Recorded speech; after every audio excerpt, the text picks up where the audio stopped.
భద్రాద్రి కొత్తగూడెం జిల్లా ములకలపల్లి మండలంలోని పాములేరు వాగు పొంగిపొర్లడంతో ములకపల్లి రహదారి డైవర్షన్ రోడ్డు కొట్టుకుపోయింది.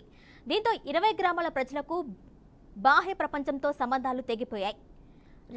తాళపాయి గ్రామస్తులు రోడ్డుపై బైఠాయించి నిరసనకు దిగారు. వంతెన నిర్మాణ పనులు చేపట్టి 6 నెలలు కావస్తున్నా ఎక్కడి పనులు అక్కడే ఉన్నాయని గ్రామస్తులు తెలిపారు.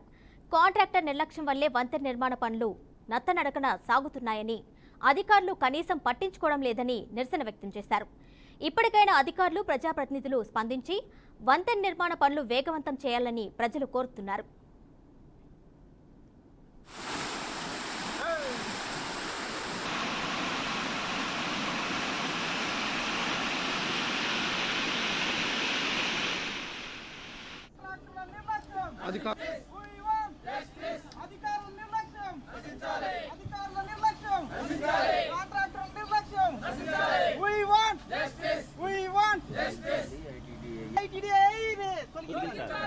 తొలగించాలి, ఐటీడీఐ తొలగించాలి.